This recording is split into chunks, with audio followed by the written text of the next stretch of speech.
Let's talk about women who don't enjoy sex, what the reasons could be and what the treatments are. There are people who have an inability to be aroused by touch. They feel numb and they feel nothing at all, or they may have an aversion to it.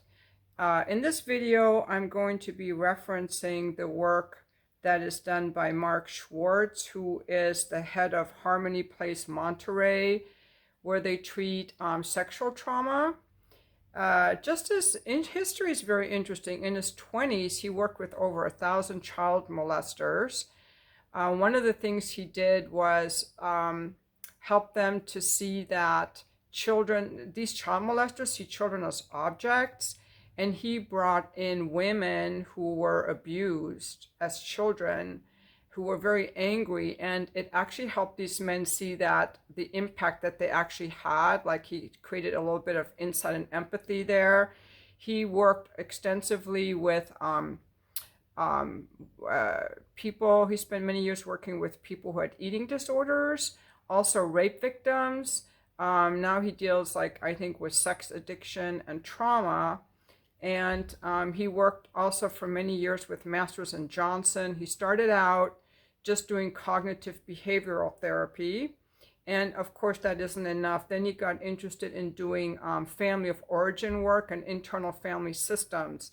And he says that when you're treating someone that has like a sex numbness or a sex addiction, you want to treat them in conjunction with the partner and not just in isolation. And that any kind of sexual issues are the leading cause of an inability to be aroused by touch, where a woman says, I'm numb, I don't feel anything, but they have sex anyway to please their partner, keep up with their peers. The leading cause is disorganized attachment. Okay, it's about the attachment system, it's about the love map. And so you have to look at that. You can't just look at the sexual part, you have to look at the intimacy disorder that's there too. And that's really good because it's like a whole body kind of thing. And also bringing the mindfulness into it, the mindfulness, the sensate focus, because people who are not enjoying sex are disconnected from their body, and that the mindfulness movement has really brought a lot of insight that has made the sex therapy a lot better. I've talked a lot on my channel about somatic therapy and somatic experiencing. I really believe that the only therapists we're seeing, in my opinion, not talk therapists, but somatic therapists, where you actually feel the emotions in your body and you get back in your body, because so many people are walking around just thinking all the time. They're disconnected from here down. They've just numbed themselves just by thinking a lot, especially, if your job requires you to just think a lot, you can easily just get disconnected from your body. So when people have sex, and this is one reason I'm so against porn. When I say I'm against porn, I'm against the commercial porn that you might see on Pornhub or X-Hamster, not just because most of those women were trafficked are reenacting their sexual trauma. It's not the kind of sex that women like. So it's taking advantage of these traumatized women who are doing it for very little money. They don't get compensated fairly for their, it's just violent to me, frankly. Also, that young kids have access to it. Kids as young as 7 and 10 are more the common age that start watching that.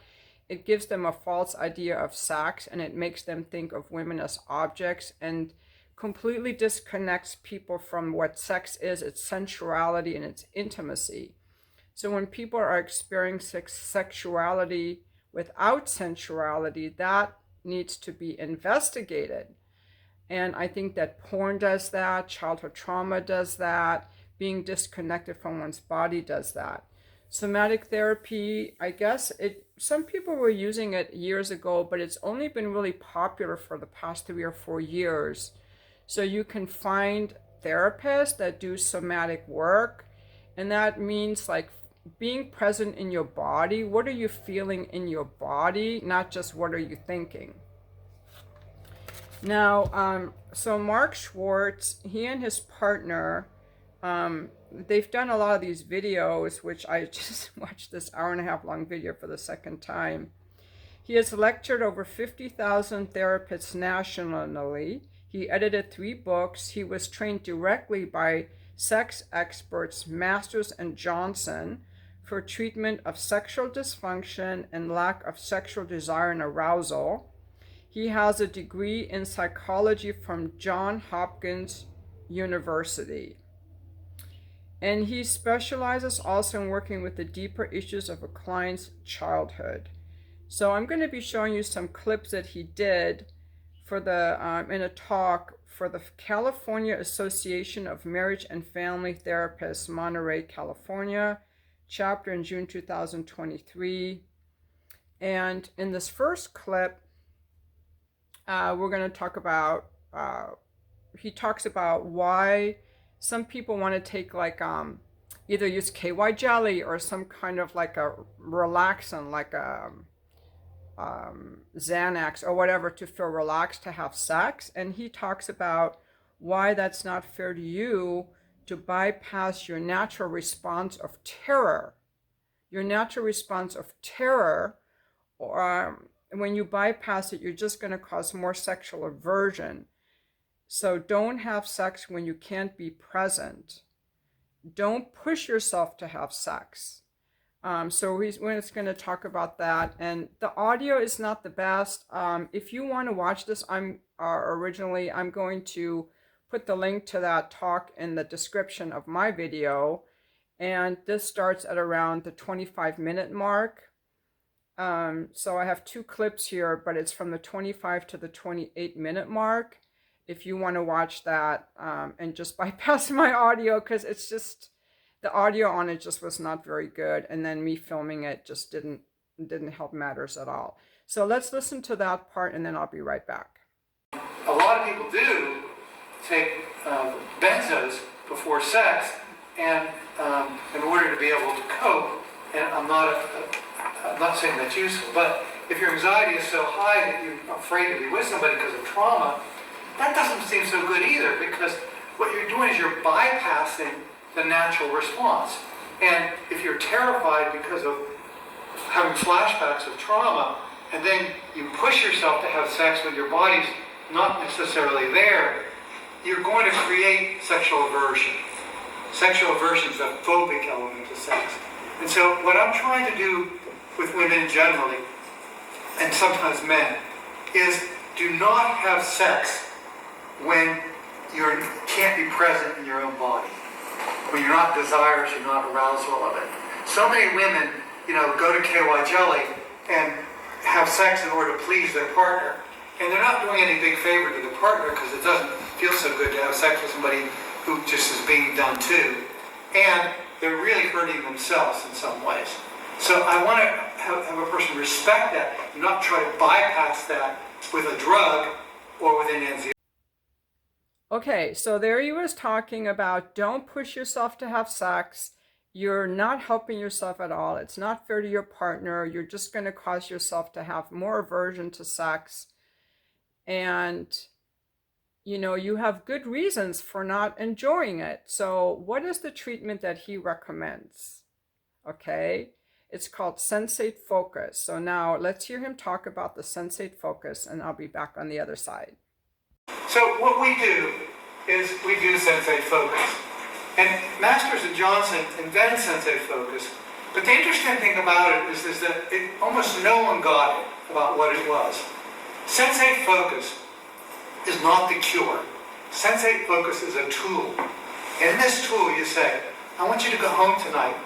I want you to touch your partner, head to toe, front to back, in a sensual way, with breasts and genitals off limits.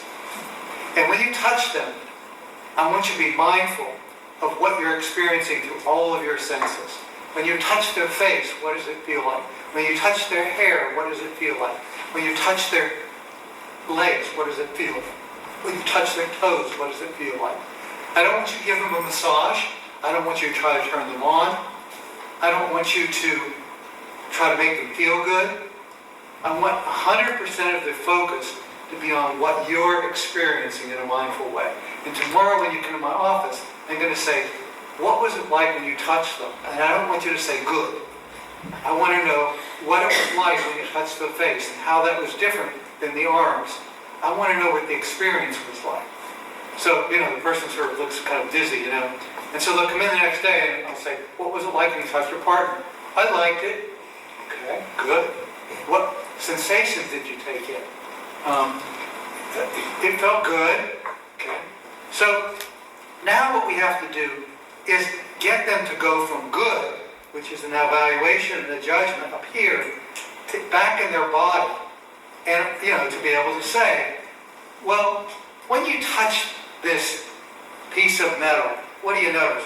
Well, it's smooth, it's slippery, it's warm, has texture, it's silver, it's, kind of cool. Well, you were just much more descriptive on that piece of metal than when you touched your partner last night. How come? What's the answer to that? Inhibition. Inhibition. We're not used to thinking in a mindful way. Like when you dry yourself with a towel, do you actually feel the towel on your body? Do you feel the wetness on your body? Can you feel yourself drying? The mindfulness revolution is teaching people to go from here to here. And if you think about it, that's really what we're talking about here, which is teaching people to get back in their bodies and experience what they're experiencing in the moment. But a lot of people are doing grocery lists in their head, or they're so focused on the goal, which is orgasm, or turning their partner on, that they forget what it's like to have that experience. It's like... Yes, I really like this. It's really about being embodied and being present and not thinking about what has to happen and what is my partner thinking. It's about really being present and enjoying yourself and giving yourself permission to just explore without being pressured to be sexual. So I really like that approach. And some other things he talks about in this talk are that most sex problems are love problems. That underneath the trauma and the sex therapy, there's a primary attachment disorder. And people can resolve this. Like if you didn't get physical touch as a child, or you were abused, physically abused, touch might not feel safe. So you may want to dissociate. So it's just learning to get back into your body. And it's like, well, if you don't have a partner, you can just practice touching, touching a book or touching a flower and be like, well, how does this feel? Do I like to hold the book this way or this way? How does it look? How does it feel? And just really getting into your body. He also talked in that clip about when you're drying yourself off, do you feel the towel on yourself? Some good mindfulness techniques. I think Eckhart Tolle has a lot of really good stuff. But it's like, okay, when I'm making my coffee, am I smelling the coffee? Do I notice my hand putting the coffee in? When I'm eating, am I tasting the food? It's just starting to bring more like presence and awareness into our everyday actions instead of being, somewhere else entirely and dissociated. So he also talked about when a person hates himself, like a woman, let's talk about women who don't like sex. If the woman hates herself or hates her body or thinks she's damaged goods, she's not going to be able to enjoy sex. Of course, kids are the greatest impediment to sex. Of course, we know that. But also a woman who hates herself, hates her body, thinks she's damaged goods, worried about how she looks. And he uses... So for that, you have to learn to deal with your own psyche, your own intrapsychic stuff. And they use internal family systems model, which has to do with, okay, what are the parts of myself that I've discarded and that I hate? And let me use the parts of myself that are online to heal these parts. It's like we have different parts. And a lot of that self-love work is also about what are the parts of myself that I've rejected and that I hate. Let me find those parts and let me love those parts. Now, Eckhart Tolle will say we don't have a relationship with ourself. We are self. I mean, we are, but that's just in some of that early trauma healing work. It might be helpful to just bring these discarded parts online. Now, people who are so let's go back into the attachment style. People have a preoccupied attachment style. When they're having sex, they're not enjoying it because they're not in their own body. They're preoccupied with, do you like me? Do you like me? Do you like me? I'm going to have sex so you like me. Do you like this? Do you like this? They're just in their heads preoccupied. They're not enjoying themselves. And people who have an avoidant attachment, they're unable to attune themselves to another person. So they will use that person as an object, or they will keep their eyes closed. They don't want to look at you. They don't want to have sex in a frontal position. Maybe they don't want to kiss you. They can't tell that you don't like what's happening. They're tuned out. They're avoidant. So, what else did I write down? So also then he also talks later in that video about the dissociative disorder that people have. They get on the internet, like they kind of like zone out. I think Eckhart Tolle talks about it as people like losing consciousness with themselves. I forgot the terms he used, but it's like someone can, Eckhart Tolle talks about how someone can just start eating and they eat the whole pie and then they wake up and they're like, whoa, I ate the whole pie. Like they lose their sense of awareness and presence. But in this video, Mark Schwartz talks about time distortions, how someone can watch porn at 11 o'clock at night or midnight, and 2 or 3 hours later, they realize that they've been gone in this internet maze for 2 or 3 hours. Like they've just dissociated. They have a time distortion. And so I found that very interesting, and how somebody could be like a good church-going guy, but then he, loses himself in all this porn addiction. So it's all about bringing mindfulness back to it. And what are the blocks to connection that are endemic in our culture? Mark's partner talks about in the 80s, at least we fed our lovers. We had free love and all that, but we fed our lovers breakfast before we sent them out the door, that we've become so disconnected in our society. And to me, sex is very sensual and is very intimate. I myself need that sensuality to be turned on. I think that when people get all of their sex from porn, they lose that ability to be sensually turned on. They start to see people as objects and get a lot in their head. And also people who have an unhealthy attachment style, they get turned on with pain and with violence. And those are all very problematic, frankly. If you do get turned on by sensual touch, good for you. I'm going to say healthy attachment style. I know we're not supposed to judge. We're supposed to say everything is fine, but it really isn't. I'm going to add something else. Every person I've met that is into BDSM has had some kind of neglectful or abusive childhood. It's like they need that to get turned on, because they cannot get turned on with the sensuality and the intimacy and being present with enjoying another person in this moment. I'm not going to say it's bad if you want to occasionally tie someone up, but some people can only get turned on with the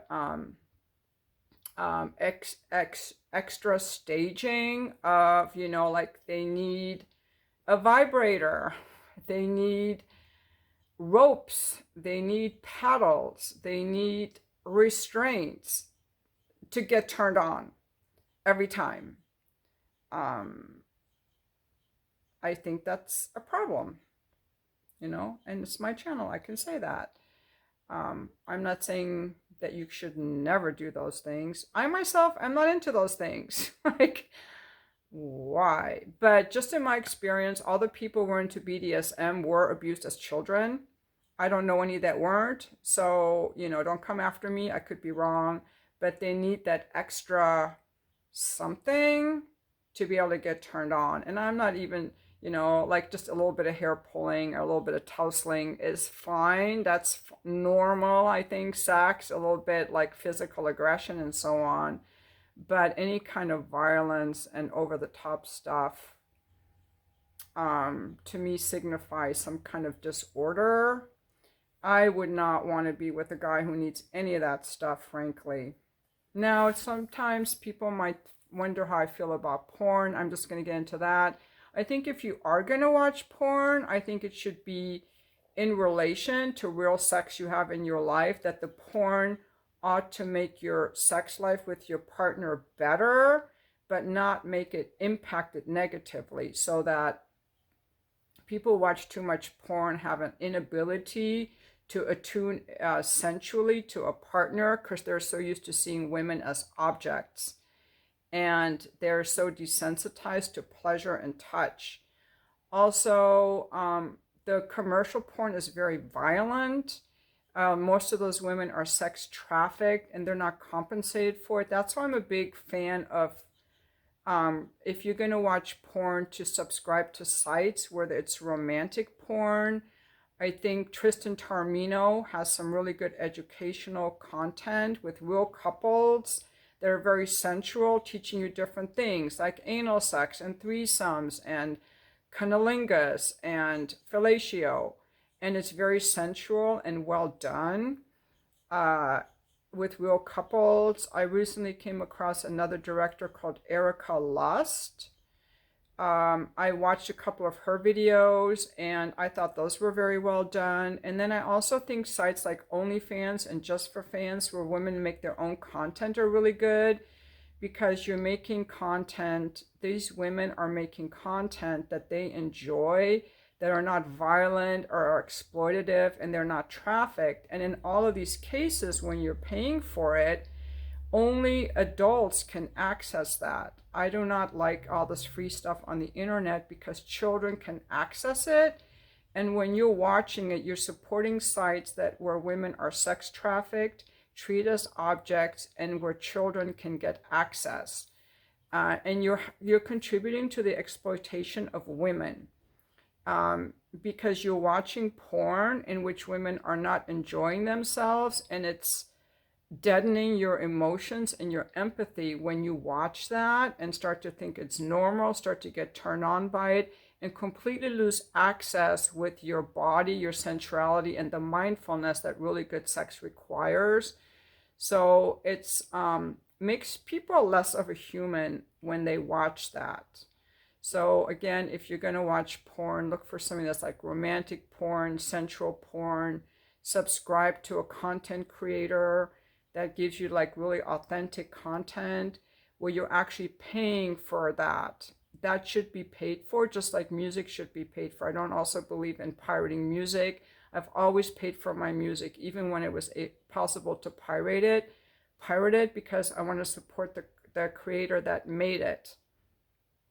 So, and those sites are only available, you have to be an adult to make content on those sites, and you have to be an adult to pay for that content. And I think that all porn should be under the pay to view model, to protect children and to keep sex trafficked underage people and women from being exploited in this way. So that, and that's all part of sexual healing. I think that men who watch that Pornhub and X-Hamster stuff are all very sexually wounded. So this video is about sexual healing, and healthy sexuality involves empathy and sensuality. And,